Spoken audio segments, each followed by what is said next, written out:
Coincidentemente, los tres laboratorios decían, a uno de ellos se le escapó la información, la dio antes de la fecha, lo que nos hizo pensar que había gato encerrado, pues que era mucha coincidencia que a tres laboratorios no se les pone de acuerdo para que los tres mientan para cargarse una prueba tan importante como la sábana santa de Turín. Pero a nosotros nos había llegado una información muy bonita y muy precisa, que parece una novela de la CIA, en febrero de 1988. Es decir, bastantes semanas antes, porque el resultado de las investigaciones físicas de estos tres laboratorios se conoció en septiembre de 1988. Que quede bien claro, ¿eh? Yo hablo de un relato de ficción. Lo que les cuento no es verdad, en lo absoluto. Verán qué bonito. Leo tal cual el mismo documento que leíamos en septiembre de 1988. Operación Tutankamón. Relato de ficción. Fecha de los hechos, primavera de 1988. Localización, Turín. Misión de la Operación Tutankamón. Sustituir la sábana santa de Turín por una imitación perfecta realizada sobre tejido medieval. Motivos para el cambio. No debe existir ninguna prueba definitiva sobre la verdad profunda de las religiones, sean católicas o cualquier otra. Se está trabajando por la paz mundial y los países del este. Todavía no había caído el muro de Berlín. ¿O sí de qué? El 88, creo que no. Bueno. Se está trabajando por la paz mundial y los países del este próximamente, amparándose en la perestroika, romperán los esquemas comunistas y exigirán la democracia. Caerán los grandes dictadores y Europa volverá a ser para el año 2000 un bloque económico y político controlado por Rusia y por los Estados Unidos. El pacto de la Operación Tutankamón sigue en pie. Observen que decimos Rusia y no la Unión Soviética. Y leo tal cual lo que había en septiembre del 88. No añado nada y cuando lo añada diré paréntesis, como he hecho ahora. En este documento del 88 se decía Rusia, no la Unión Soviética, sino Rusia. Bien, seguimos. En acuerdos finales que se han firmado en reuniones secretas, cada potencia exige contrapartidas tales como desarme, caída del muro de Berlín, anulación del comunismo en el mundo, grandes o pequeños partidos, grandes o pequeños países. No injerencia en los asuntos de ningún país, siempre que acepten la ayuda técnica y económica de Estados Unidos y o Rusia. Desmitificación de las grandes religiones, humanismo a ultranza, paréntesis, es decir, panteísmo, e imposición, ya cerrado paréntesis, de los derechos humanos. Acuerdos bilaterales para cualquier acción militar que pudieran emprender las potencias que toman parte en el acuerdo. Kuwait tomaba parte en el acuerdo. Irak, no. Esto era un paréntesis. Convencer a los gobiernos europeos que deben dejarse llevar por los consejeros de las dos potencias si quieren mantener el equilibrio político, económico y militar. Mantener la OTAN y el Pacto de Varsovia como dos fuerzas disuasorias a nivel simbólico y con armamento convencional. 5 cláusulas secretas solo conocidas por los señores en aquel momento Reagan y Gorbachev, en que en su día habrá de conocer el nuevo presidente de los Estados Unidos. No se sabía todavía cuál iba a ser, hoy día sabemos que era George Bush.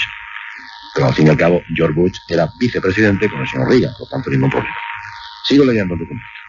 Una de las cláusulas secretas contempla llevar a cabo las acciones de inteligencia necesarias para socavar la dictadura castrista y llevar a cabo las operaciones de inteligencia necesarias para potenciar los grupos de oposición a Fidel Castro. La fecha ideal para la caída de la dictadura cubana sería en la primavera de 1990 o en otoño de 1993. Porque había, hago paréntesis, porque había ya informaciones muy preocupantes respecto a Irak y otras potencias árabes. Cierro paréntesis. Otra de las cláusulas secretas es la petición por parte de los Estados Unidos de que el próximo Papa sea norteamericano, pues a partir de 1986 se considera que el Vaticano ha dejado de ser el centro espiritual del mundo católico cristiano para pasar a ser el centro intelectual de la Tierra. Los norteamericanos desean fervientemente ostentar este liderazgo y para ello, y de acuerdo con Rusia, ponen en marcha los efectivos necesarios para esta operación para que el próximo Papa sea norteamericano, que recibe el nombre clave de El Paraíso. La operación se llama El Paraíso. Motivos de estos pactos. Ante el hundimiento económico de las potencias motivado por la carrera armamentística, se decide, con el beneplácito de todos los países europeos y de los grupos de oposición de las actuales dictaduras llevar a cabo las operaciones necesarias para la mayor brevedad posible romper la tensión política mundial. Por otra parte, los rusos, representados por un grupo de intelectuales del Partido Comunista Soviético, entre paréntesis, en disolución, se decide... me he perdido un momentito que lo retomo, que me he perdido. Hacer el paréntesis me he perdido en el renglón. Por otra parte, los rusos, representados por un grupo de intelectuales del Partido Comunista Soviético, reconocen el fracaso del comunismo y solicitan la colaboración de una agencia de inteligencia americana para que se encargue de preparar un plan de marketing para la introducción de las libertades en Rusia. Es decir, que se está contando ya prácticamente con la caída de Gorbachov. Cierro paréntesis. Desconocemos cómo han funcionado los servicios secretos rusos y americanos en las múltiples misiones encomendadas, pero sabemos cómo lo hicieron en el apartado desmitificación de las grandes religiones. La sábana santa ya ha sido desmitificada y pronto, aunque algo más lentamente, podremos observar, si permanecemos atentos, cómo se intenta desmitificar Lourdes, Fátima, en cuanto al mundo católico cristiano se refiere. Y naturalmente, también, digamos, los lugares emblemáticos de otras religiones. Datos de la operación Tutankamen. Agentes que intervienen en la misma, 14. Número 1, el jefe de la operación, tiene como nombre clave Judas. Número 2, coordinador de la operación Tutankamen, clave Caifás. Los agentes 3 y 4, Adán y Eva, conocidos también como los turistas. Su misión, información. 4 y 5, Caín y Abel, conocidos como los mecánicos, responsables de la acción. Agente número 6 de la operación Tutankamen, el ateo. Misión, conexión con el laboratorio americano. Agente número 7, escoba, recogida del objeto. Agente número 8, avisado. Pone objeto nuevo. Agente número 9, Mr. Coartada. Misión, justificar el tiempo de avisado en caso de plantearse problemas. Agente número 10, escoba. Agente número 12, nombre clave, azafata. Misión, coordinar los desplazamientos del grupo. Agente número 13, nombre clave, el reverendo. Misión, conexión con el laboratorio inglés. Agente número 14, San Juan, referencia al Apocalipsis, es decir, al final de la operación. Es el último en marcharse tras comprobar la operación y, en caso necesario, borrar las pistas que los demás agentes se hubieran dejado. Los miembros de este comando, cuyo nombre clave es Al Este del Edén, comenzaron a desplazarse hasta Turín escalonadamente. En el mes de mayo de 1988 están todos en Turín, pero fingen no conocerse entre sí. El agente número 7, es decir, escoba, ha viajado con un paquete que contiene una pieza de tejido. Su documentación dice que es representante de una compañía textil norteamericana y viaja a Italia para iniciar relaciones con fabricantes de confección italiana. Y ciertamente que visita a 19 de ellos, pero ninguno, en principio al menos, le hace ningún pedido, pues al parecer las muestras que lleva no tienen la calidad necesaria para los gustos de los clientes italianos. Oculta en la pieza de tejido va un lienzo de 4 metros 36 centímetros de largo por 1 metro 11 centímetros de ancho. Ese lienzo ha sido facilitado por un museo de Nueva York y corresponde a una sábana, posiblemente funeraria, fabricada en Constantinopla en el año 1170 aproximadamente, y cuya textura, técnica de telar y demás detalles son una exacta copia del sudario de Turín. Un laboratorio de las Fuerzas Armadas norteamericanas con alta tecnología ha realizado a través de un ordenador una copia de la impronta del cuerpo de Cristo, una perfección tal que incluso algunos miembros del Vaticano presentes en la exposición secreta que se organizó para algunas autoridades en febrero del 88, se echaron las manos a la cabeza cuando vieron aquella copia de la sábana santa. Supieron que todo saldría bien, pero faltaba la acción final. La operación Tutankamen, la recordamos, tenía como misión sustraer la sábana santa de Turín, llevarla a los archivos secretos del Vaticano y dejar en Turín una copia exacta de esa sábana santa, realizada naturalmente por los laboratorios de Pasadena, de la NASA en Pasadena. Le recordamos que todo esto es pura ficción, que esta exposición no es más que una hipótesis desarrollada por un grupo de investigación norteamericano para justificar policialmente el fraude de 3 laboratorios que son los siguientes: Universidad de Arizona, Universidad de Oxford, Instituto Tecnológico de Zúrich. Termina el documento diciendo: la operación fue un éxito total. Nadie creía en la sábana santa de Turín. Ya han oído ustedes la historia de Operación Tutankamen. Insisto que es algo que me llega de Houston en febrero de 1988. A mí me gustaría ahora que ustedes nos llamaran y nos dijeran si les parece que esto puede ser así o no. Realmente es, ¿creen ustedes posible la Operación Tutankamen? ¿Creen que la sábana santa que hay en Turín es realmente santa, es el original? ¿O que el original está guardado en los archivos secretos del Vaticano? Lógicamente hemos de pensar, para que no se estropee una pieza tan importante como la sábana santa de Turín. Si les apetece llamar, pues ustedes llaman y lo comentamos. Me dicen si creen o no creen. Y nada más, sin más compromiso. La verdad es que cuando hemos hablado de operaciones de inteligencia, y lo hemos hecho alguna vez en el programa, recuerdo cuando hablamos con Julio Camarero, que en paz descanse, el hombre que investigó el asesinato de John Fitzgerald Kennedy. Cuando hemos visto la película JFK, nos hemos dado cuenta que la verdad es que Julio Camarero tenía mucha razón en algunas de las cosas que decía, en muchas de ellas. Porque fíjense ustedes, qué curioso, el asesino, el supuesto asesino de John Fitzgerald Kennedy, hizo un solo disparo desde una ventana a bastantes metros del coche del presidente norteamericano. Pero el coche del presidente norteamericano iba en marcha, no estaba parado.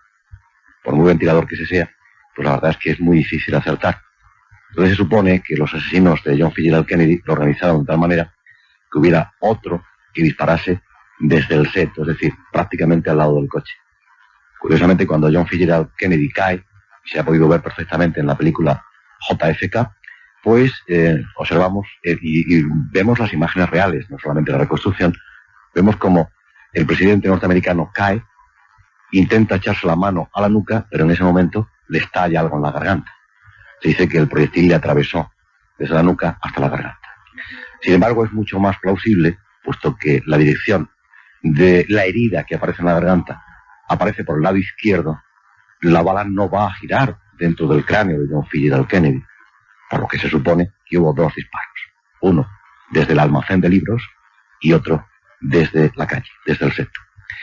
El hecho es que, bueno, el asesino de Kennedy, el supuesto asesino de Kennedy, es matado a tiros con un Colt del 45 por Jack Ruby. El asesino supuesto se llamaba Oswald, como ustedes saben. Cuando es sacado de la oficina del sheriff en Dallas, es asesinado, y esta imagen es historia, por Ruby. Y Ruby muere en muy poco tiempo, muere de una enfermedad extraña y muere en muy poquitos días. Y luego fueron muriendo otros muchos.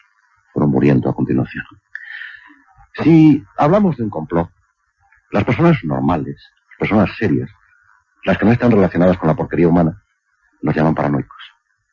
Sin embargo, a lo largo de la historia, hemos detectado muchos complots. Un número excesivo de complots. Claro, a tiempo pasado, todo esto se puede investigar, se puede argumentar y se pueden dar fechas. Esta operación Tutankamen, que naturalmente hizo sonreír a muchas personas cuando no solamente nosotros, porque este documento no lo tuve solamente yo, lo tuvieron una serie de comunicadores y que los dieron en sus programas de radio y televisión, incluso algunos que lo escribieron en libros.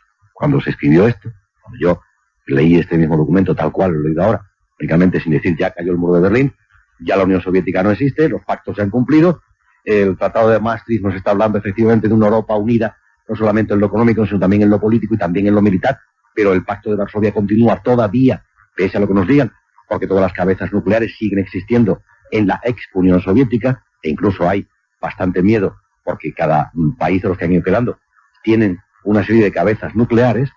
Estados Unidos sigue manteniendo sus hilos, todo sigue igual que antes, lo único que nos han vendido es un acuerdo político, nada más, es decir, nada. Un acuerdo político no significa nada. Si no, acuérdense ustedes cómo en la Segunda Guerra Mundial Hitler pacta con Rusia para que Rusia no ataque a Alemania. Pero cuando Hitler se siente seguro, él mismo rompe el pacto y ataca a Alemania. Y se equivoca igual que se equivocó Napoleón. A Rusia, perdón. Y se equivoca igual que se equivocó Napoleón, porque no contaron con el general invierno, con el frío. Pero Hitler realmente no se equivocó. Él no se equivocó. En realidad se equivocó su astrólogo, su vidente, que le dijo que ganaría la batalla en muy poquitas semanas. Se equivocó en el tiempo, no la ganó nunca. Llegó el invierno y el invierno venció a las tropas del Tercer Reich. Es decir, que los pactos se pueden romper, y de hecho se han roto continuo y constantemente. Pero este de ahora, este del que nos hablaba Operación Tutankamen, este parece indestructible, porque de mantener las posturas políticas y militares que mantenían las potencias en aquel momento, qué duda cabe que estaríamos ya prácticamente al borde de la Tercera Guerra Mundial, que sería la última, eso por descontar. Y ya saben ustedes que lo dijo Einstein, don Albert Einstein ya lo dijo. En la Tercera Guerra Mundial, después de la Tercera Guerra Mundial, los hombres se pegarán con palos y piedras y queda alguno para seguir peleando. Sería el fin del mundo. Pero el fin del mundo no le preocupa nada. Lo que le preocupa a todo el mundo es el fin del poder económico. La Unión Soviética, la ex Unión Soviética, no podía mantener esa carrera armamentística. El señor Reagan insistía en su operación Guerra de las Galaxias, que asustaba a la Unión Soviética. La Unión Soviética no podía contrarrestar la Guerra de las Galaxias. Entonces, la operación Tutankamen no era más que un escalón de una operación mundial mucho más importante. Por otra parte, ya había demostrado Rusia, la Unión Soviética de entonces, había demostrado su incapacidad. Saben ustedes que tuvo su propio Vietnam, donde demostró que la Unión Soviética no podía ya, no era la potencia militar que se entendía. De cualquier forma, el último pulso antes de que toda esta operación llegara a término ha sido la guerra de Irak. Cuando la guerra del Golfo Pérsico, Rusia no interviene, entre otras cosas, porque era aliada de Irak, porque las armas que tenía Saddam Hussein, la mayor parte de ellas eran rusas, y las armas rusas, e incluso los monitores rusos, son todos desarmados, yo diría que innoblemente desarmados, por las fuerzas que se llaman Unidas. En realidad ustedes saben perfectamente que las fuerzas que había allí fundamentalmente eran norteamericanas. Rusia ya perdió su última posibilidad, y a partir de entonces Rusia ya se desmorona. La operación Tutankamen no era más que un pequeño escalón de otra operación mundial mucho más importante.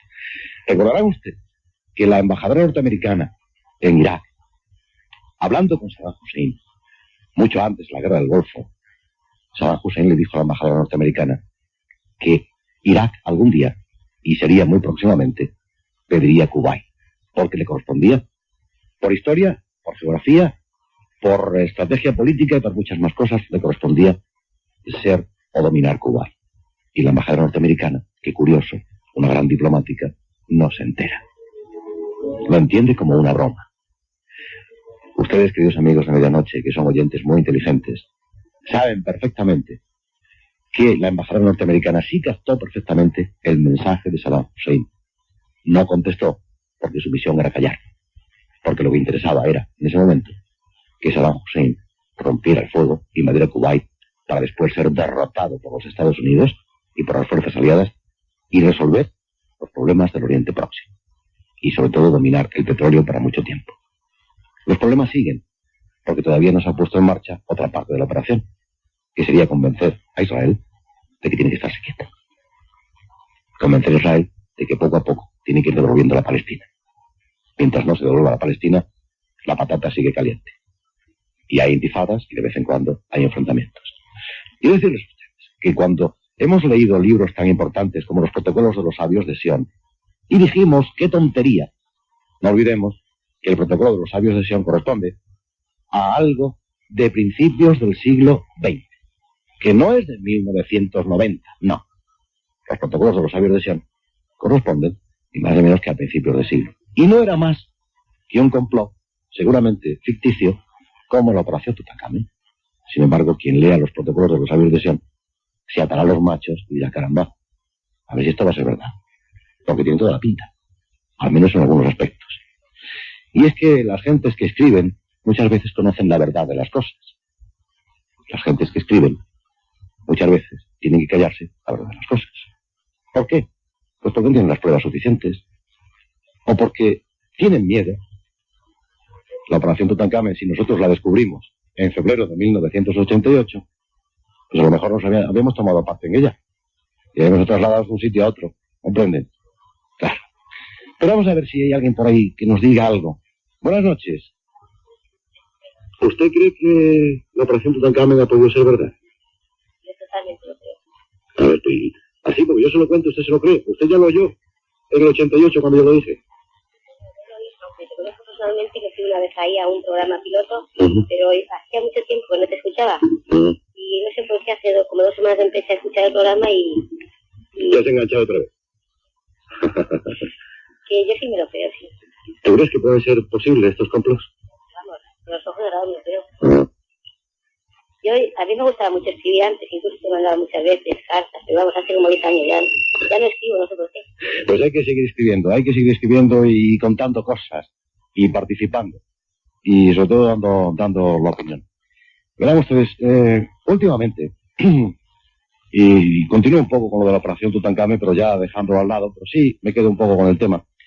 Últimamente ha sido muy conveniente para todos el ir dando de lado, por ejemplo, a instituciones tan importantes para la civilización y la cultura del mundo occidental, como es la Iglesia Católica.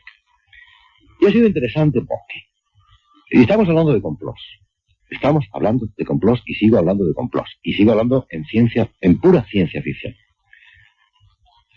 Vamos, había un complot contra la Iglesia, un complot mundial. Pues miren ustedes, yo creo que sí lo ha habido. Ha habido un intento de acoso y derribo. Ha habido un intento de desprestigio. Ha habido un intento de desprestigio no solamente de la institución, sino de las personas que representan la institución. El otro día una cantante cuyo nombre para mí es irrepetible porque no lo sé decir, ni la conozco. Me he enterado que existe ahora porque ha roto una foto del Papa en un concierto. Por cierto, ha armado un tremendo alboroto.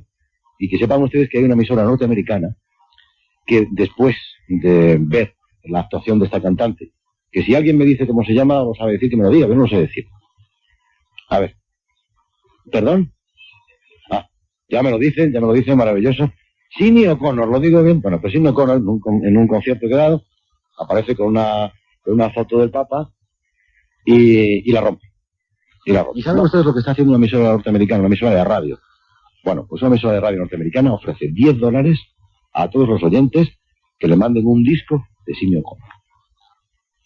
10 deben ser 1.000 pesetas aproximadamente, ¿no? Bueno, pues 1.000 pesetas da una emisora norteamericana por cada disco que le devuelva, sea quien sea, de Sidney O'Connor. ¿Sidney O'Connor con esto se está haciendo publicidad? Pues verán ustedes, yo no lo sé. Tampoco es que yo vaya ahora a emprender una batalla para defender la Iglesia Católica a Roma y al Vaticano. Pues miren ustedes, no. Yo no emprendo batallas por nadie. Mi misión es contarles cosas. Y si puedo intrigarles, mejor. Pero lo que sí parece claro es que hay un complot contra la Iglesia Católica, como ha habido un complot, y lo tengo escrito y publicado, contra la familia real británica. Un complot que se ha demostrado perfectamente. ¿Cómo? ¿Con qué? Pues miren ustedes, con lo de, como le llama Jimmy Jiménez Arnau a la primera, a la pelirroja, que le llama el mejillón en almíbar. Esta es la primera. Primer lío. Ahora, contra Lady Di, pero fundamentalmente van contra la familia real británica. Eso está claro. Clarísimo. Y lo tengo escrito. No decirles a ustedes que los que escribimos enredamos mucho. Tiramos de aquí, tiramos de allá. Movemos cosas, oímos, nos enteramos, tomamos nota de todo. Nota absolutamente de todo. Pero la mayoría de las veces nos callamos. Nos callamos. ¿Por qué? Pues porque tampoco hay por qué estar todo el día denunciando historias. Yo hoy les estoy contando esto porque me he quedado solo como los de Tudela y de algo les tengo que hablar. No les voy a decir chorradas. Tendré que intentar atraparles a ustedes ahí. Y hemos buscado, entre don Antonio Vila y yo, hemos buscado en el archivo y hemos encontrado para las 2 menos 5 un programa muy divertido que les va a atrapar a ustedes porque es un escándalo. Y les va a atrapar y se va a divertir muchísimo. Y digo, bueno, yo no tengo aquí que enfrentar 1 hora y media con mis oyentes que son mi vida, tendré que contarles algo. Y les cuento cosas interesantes hasta donde puedo. Pero verán ustedes, conocer cosas, pues muchas. ¿Que son secretos? Claro que son secretos. Que si sabemos cosas que van a pasar, pues mire usted, sí sabemos cosas que van a pasar. Pero claro, si las contamos ahora, nos puede pasar de todo. Si las contamos después, ya lo sabe todo el mundo. ¿Comprende? Claro. Lo de Cuba. Vamos a contar a estos señores de Cuba, hombre. Vamos a contar lo de Cuba. Veremos. Cuando se inicia la operación Tutankamón es en diciembre de 1987. Y ahí ya se habla de un ataque al castrismo. Pero ¿cuándo empieza realmente el ataque contra el castrismo? Pues verán ustedes, me pueden decir, pues empieza cuando el desembarco en Bahía de Cochinos. Pues naturalmente ahí empiezan con las armas y fracasan porque no eran Norteamérica. Eran los cubanos de Miami, alentados bobamente por un asesor de Kennedy, que se deciden a invadir Cuba, como que era tan fácil. ¿Qué pasa, que Fidel es tonto? Pues no. El auténtico ataque al castrismo se hace desde un submarino norteamericano con una técnica hologramática. ¿Qué es una técnica hologramática? Pues es una fotografía en relieve, o una proyección cinematográfica en relieve. Lo que vimos, muy mal por cierto, pero lo vimos en la clausura de la Expo. ¿Qué aparecía en la clausura de la Expo? ¿Se acuerdan ustedes sobre el agua? Que aparecían allí un caballo que salpicaba agua, unos niños bailando, una auténtica maravilla. Bueno, eso es un holograma. Eso es muy viejo ya. Vean ustedes que eso lo ha inventado el señor Casiniello, que no, ni mucho menos, ni el señor Ñañez, le hubiera salido mal. No. Esto es un invento norteamericano de la NASA, de la NASA. Es el invento de Houston, el laboratorio de propulsión a chorro de Pasadena. Entonces, la primera vez que se utiliza el holograma, pues se utiliza, yo que sé, para cualquier cosa, técnica, científica, pero en política se utiliza contra Cuba. ¿Qué se hace contra Cuba? Pues simplemente desde un submarino norteamericano, naturalmente que sumergido, solamente con el proyector de hologramas fuera del agua, colocado en el periscopio, se proyecta una imagen de la patrona de Cuba, que es la Virgen del Cobre. Entonces, se avisa previamente a través de las células de la CIA en Cuba. No olvidemos que allí está la base de Guantánamo, en Cuba. Es decir, que los americanos están ahí dentro y no se han ido.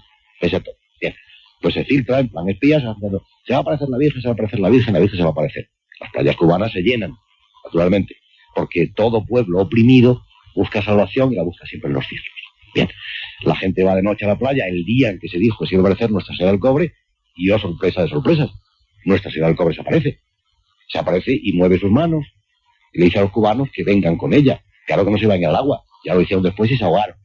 Camino de Miami se ahogaban montados en las cámaras estas y las pateras aquellas. Bueno, el hecho es que le dice venir conmigo. ¿Qué quiere decir? Quiere decir venir conmigo, es decir, venir con la religión, venir con el catolicismo. Es decir, ya empieza a minarse la fe en Castro en base a potenciar la fe en la religión. Bueno, pues esta Nuestra Señora del Cobre que se le aparece a los cubanos, insisto, está proyectada desde un submarino norteamericano en el cielo. Esto se puede hacer perfectamente, no me parezca muy difícil. Esto no es un descubrimiento mío. Esto lo descubre Andreas Faber-Kaiser y lo publica. Y no pasa nada. Va a pasar. Como ya había aparecido la Virgen, pues ya no pasa nada.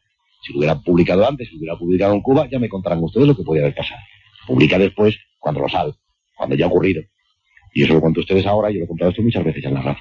Quiero decirles que cuando hablamos de complot, cuando hablamos de las agencias de inteligencia, no crean ustedes que todo es ciencia ficción. John le Carré, gran autor de novelas de espionaje, fue antes espía. Escribe muy bien, claro, porque le gustaba, pero fundamentalmente él antes fue espía.